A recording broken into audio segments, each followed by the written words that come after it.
Ladies and gentlemen, welcome. It is Pat Hilton and Zach Hoffman going live all over the planet. We are live on YouTube, X, LinkedIn, and sending everything to Facebook. And we are live on Facebook as well now for Marketing Monday. Zach Hoffman, how you feeling today, buddy? Feeling great. How about yourself? Dude, awesome. Had a great weekend. Couple Blues wins. They tied up the series against Winnipeg at home. Long battle ahead, as you know, being a sports fan. But it's just great for the city, great for the culture, and it's just fun to be a part of. For sure. I mean, playoff sports, there's nothing like it. Dude, it's awesome. How's your song popping in St. Louis? It's popping. We're at almost 10,000 views. We've been on ESPN radio, and like I said, the Blues tied it up. So as they continue to gain momentum, I'm sure that the song will fuel the fire. St. Louis being such a big heart city, people are very loyal, a ton of hometown support. So it's really cool. It's an easy way for me to give back to the community that helped me get here. So it's cool. That's awesome. That's awesome. Yep. Well, definitely ready to get rolling here on a Monday. Let's rock and roll. I know you got the topics loaded up, so let's hit them.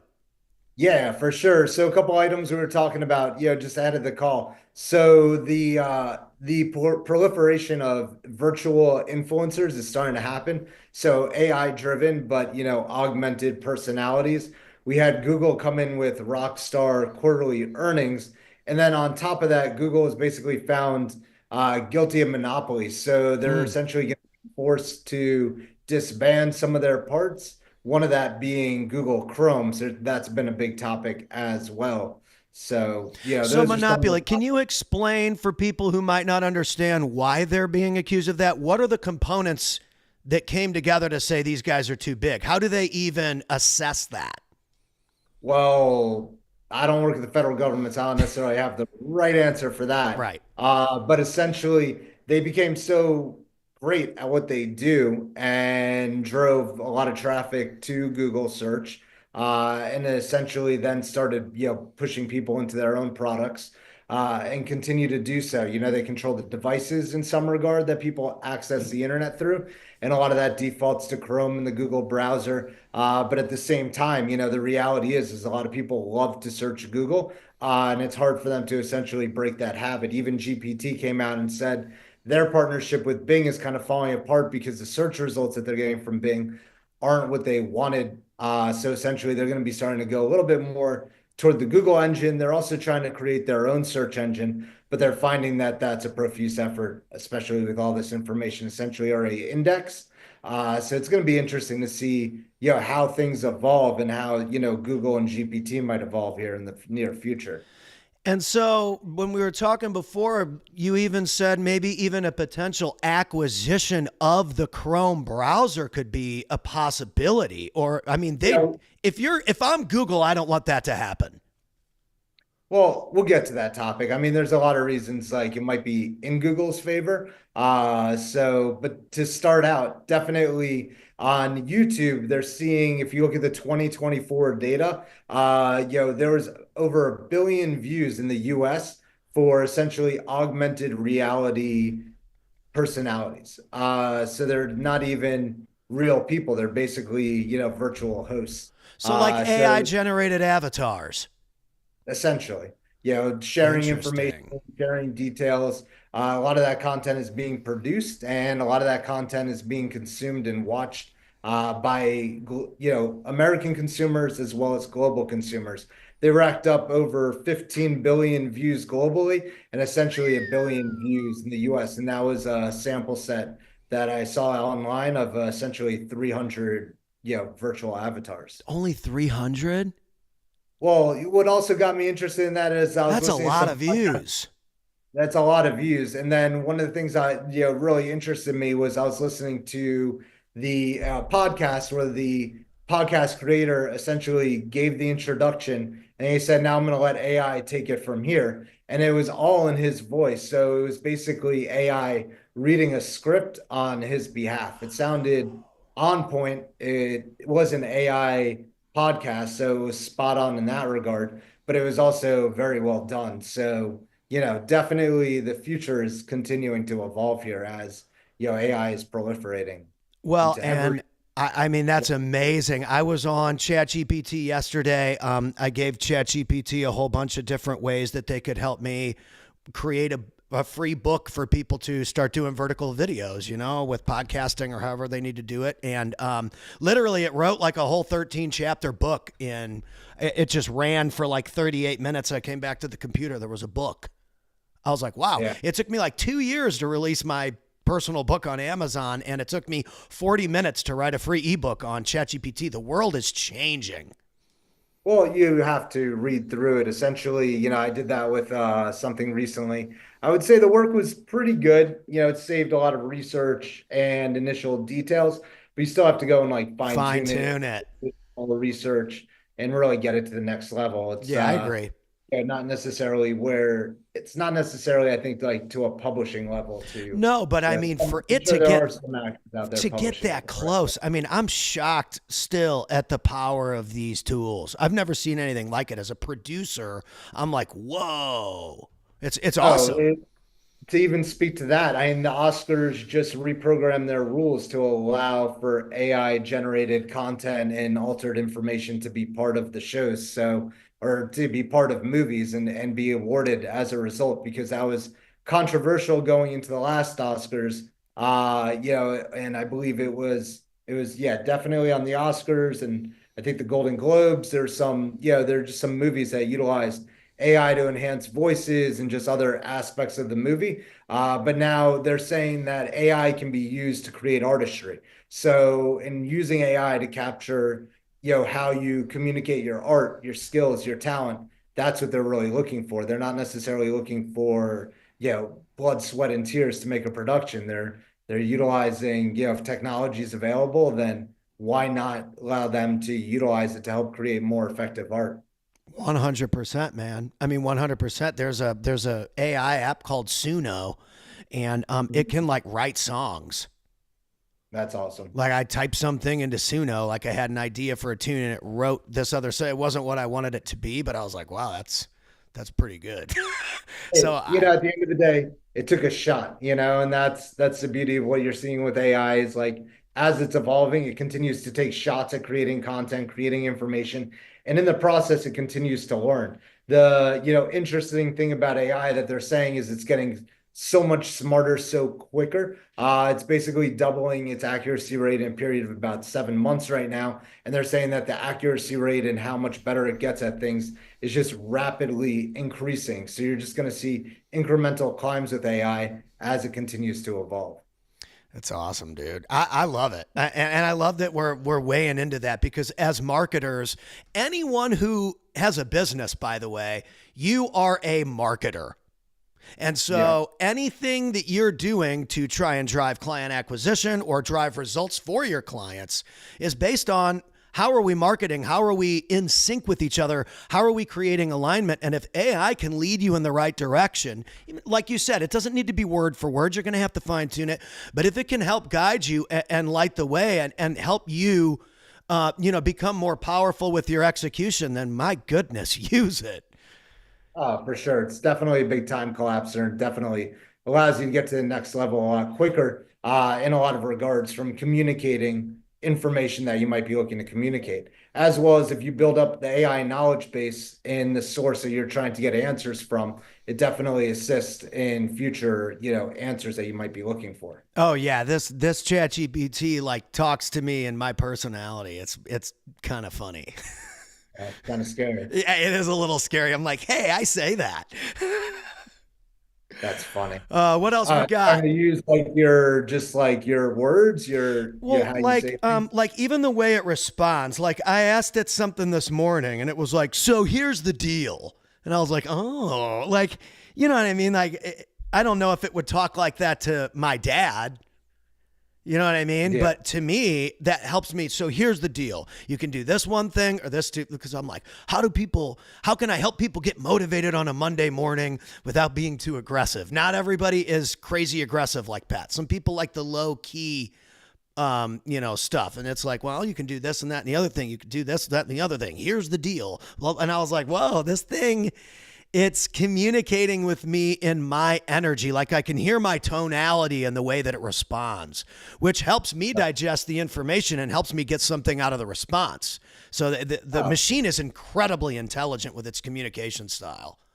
oh, and it's only climbing from here. So it's But yeah, you're right. It gets to know your tonality and and your wordplay and everything. It's very interesting. For sure. So as we move forward, Google fighting that, monopoly trial and basically being found guilty, they reported $90 billion in earnings over the first 3 months of the year, driven by, yeah, right, driven by search, YouTube, and AI. So they're Search, continuing. YouTube, and AI. I wonder what percentage that AI is and what it's going to grow to over the next 3 years. Oh, I mean, they're probably hybriding it. I know they're hybriding some of that into like the search market share that they're seeing. They're also providing a lot of like the inventory, like the server space to program AI and build it up. But yeah, it's an integral part of every conversation that they're having.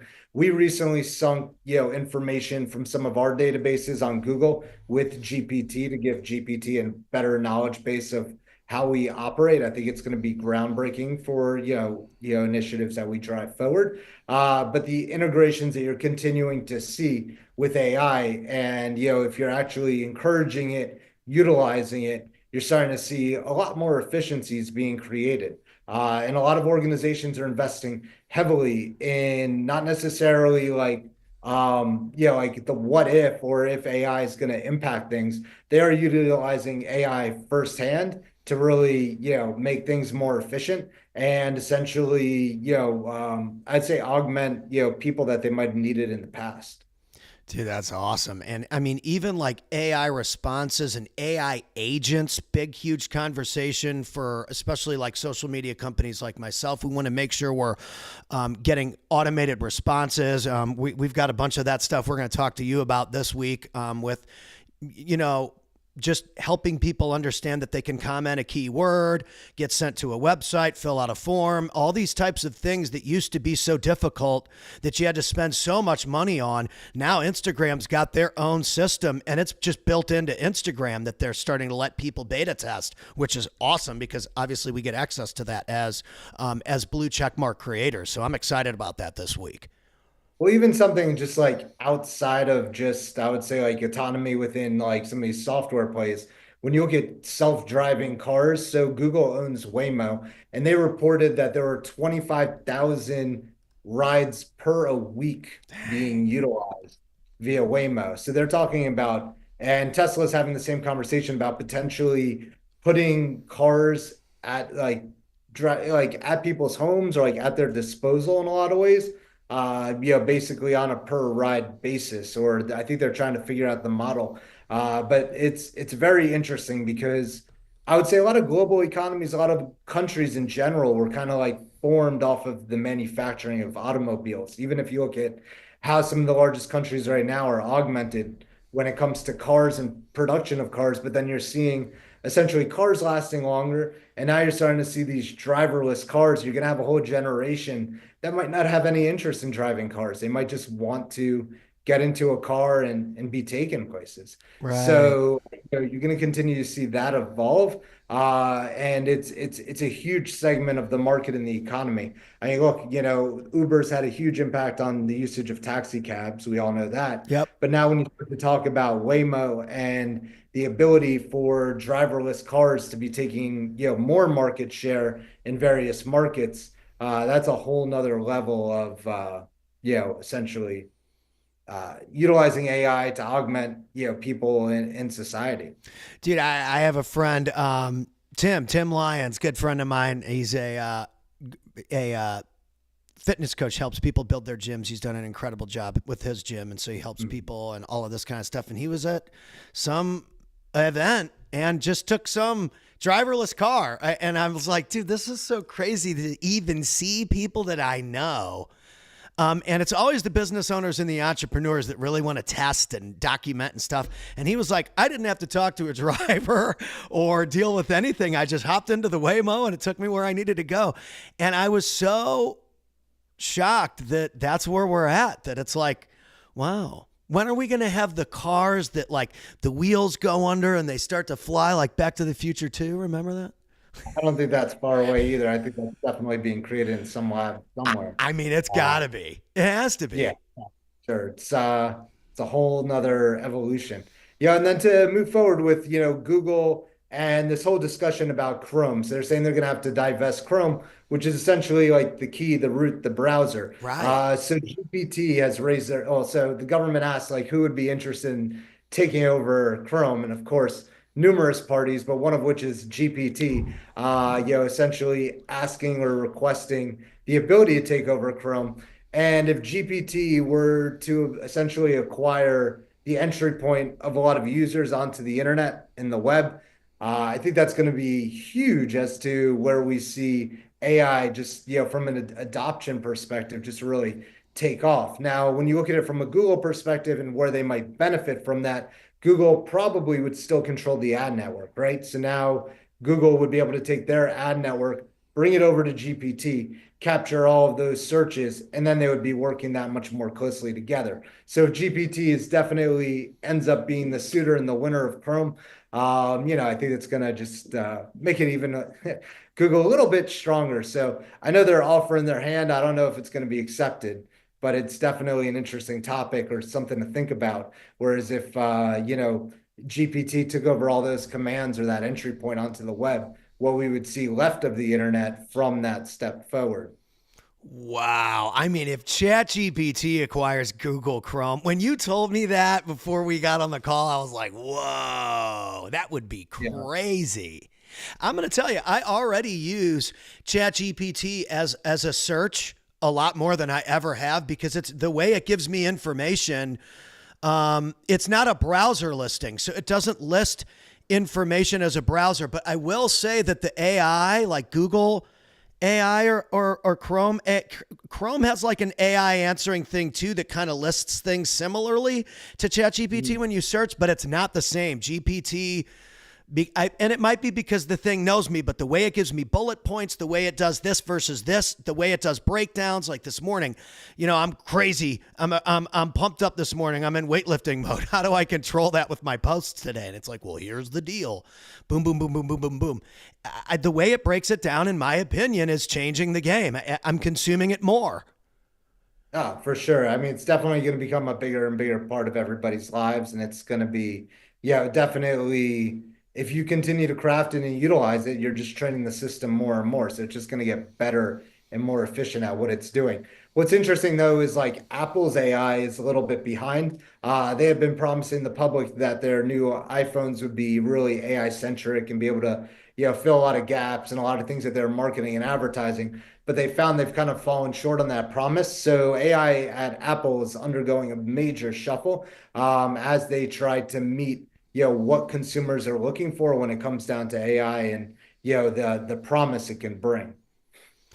Yeah, the Apple Intelligence is what it's called, right? Yeah, for I sure. really I haven't seen much from that. It's like Meta AI almost seems way better when I use Facebook or I use Instagram. I get a lot of insight from Meta AI. Like I said, the Google has a little AI system. When I search for something on Google, there's an AI result that comes up first. It's similar to GPT, but I haven't seen much from the Apple, and I use my iPhone all day. I have not seen them integrate very well. Yeah, they've self-admitted that they need to basically rework that aspect of everything that they're doing. So yeah, it's going to be interesting to see. But when it comes to AI and adopting it to like a small to medium-sized business or just corporate businesses, even in general, we're starting to have a lot more conversations. We've been having conversations about it for the past couple of years. But it really comes down to, when it comes to AI, are you asking the right questions? Are you Right. asking the right questions as to what it can accomplish and do? Because we've seen, a lot of players out there come up with specific use cases, but the use cases typically are falling short from the expectations of professionals out there. Whereas more freeform AI or AI that, allows for it to shine bright with its intelligence and its ability to give you input and opinions, that's the AI that's been winning, and that's the AI that's really, essentially going to be driving a lot of businesses to be more efficient, not necessarily, filling into a box yet. when it comes to AI tasks or, what it can do. Right. Dude, that's just, this is just all so cool. And I think that one of the things about all of this is that people originally thought that, hey, this is going to take my job, or this is going to replace me, or this. That is a horrible mindset. These are tools that can enhance your execution, make you a more valuable employee. We had some talks just before we got on about how we're going to continue to improve everything that is the output of this. And it's easier for us to install now with our templates already built because of AI systems. We can move at a way faster pace. So don't think that AI is coming for your gig. Think about how you can utilize AI to make your gig so much more important to the company that you serve or to the clients that you serve. You got to switch that mindset around. And I think that you and I as marketers, we want to bring that out of people. This is a great way for people to find the words or find the bullet points that they need to, like we said, execute faster and more efficiently for their clients or just in their day-to-day tasks. Oh, for sure. And another thing that we're seeing is, when you're looking at creating AI or you're looking at bringing AI into your organization, you need to be making sure that you're asking the right stakeholders, right? And usually the best stakeholder to champion AI is the executive team and the people that are managing, the organization as a whole, because they can oversee where essentially they have a lot of people doing specific tasks. And those are tasks that can typically be augmented by AI or essentially be taken to the next level. So it's really critical that the right stakeholders are brought into that conversation and that you're not necessarily asking somebody that's routinely doing a task like, can AI do it better or more efficiently? Because essentially sometimes, people see AI as a threat versus how they can essentially engage it and embrace it to help them get their skill set to the next level. Exactly. And again, I remember when the internet first started to come out and I was on the browsers. I was on Netscape Navigator and AOL Messenger and Yahoo Messenger. And I remember people were like, oh, this is just a fad. And I remember how funny as a user I thought that was, because I was like, dude, anyone who's publishing that this internet thing is a fad, this is so in the early stages. We're going to be able to communicate with anybody on the planet. And I was already kind of doing that. That was back in the creeper days when like chat rooms were still a thing. But now we can create our own chat room virtually. And it's like we got our own CNN studio in the palm of our hands. This is something you cannot ignore as a business owner and especially as a marketer or a corporation now. It's how do we use these tools to be more efficient and to serve our customers and clients better? Correct. I mean, we're seeing it from like long scope document analysis, data analysis. It's essentially time shaving hours, if not days, off of those tasks and routines. And that's huge for the consumer. I love it, dude. I love it. We'll I'm speed up a pumped. lot of things. And, as we come out here, I think AI is going to reinvent a lot of industries and verticals, as we're, even hitting this, like, I would even say we're in a slow period, but essentially we're in an evolutionary period where I think a lot of organizations and companies are starting to like fine tune their systems and processes that they might have utilized, humans for before. And they're augmenting to a lot of tools and AI to really, carry them forward. Absolutely. And it's just like we discussed. I mean, we still have to do the work with the production and we like to add that one-on-one touch with our clients because we are media. We want to get that physical, personal, authentic voice from our customers and from our clients. It's very important, as you know, but also we want to make sure we've got templates in place so that when that customer wants something to be a certain way, we can execute faster than ever and make those adjustments in seconds. Yeah, I agree. And that's exciting for us because it used to take forever to make certain adjustments. Now it doesn't. It's great. So I'm pumped. Yeah, definitely. Well, definitely on that note, man, it's, Monday. It is Monday. Kick in the music. Ladies and gentlemen, get out there, market yourself, do what you need to do to get loud. And Zach, give the folks something that they can do this week as marketers with their website, with their social media, with AI tools to stand out. What's something that you're going to do this week to stand out? If you're not utilizing, GPT or AI at this point, definitely give it some tests. At least, have it open in your browser and run a task through it and see the answers that you get. Yeah, it's super important to just get on there and start talking to these systems and learning how they communicate, even recording work meetings or something like that, having it break down your work meetings into bullet points using either GPT or Fireflies or Otter. There's so many free tools to use to record meetings and get notes and improve your output. So ladies and gentlemen, get out there and do it. Be great, and we will see you on the next one.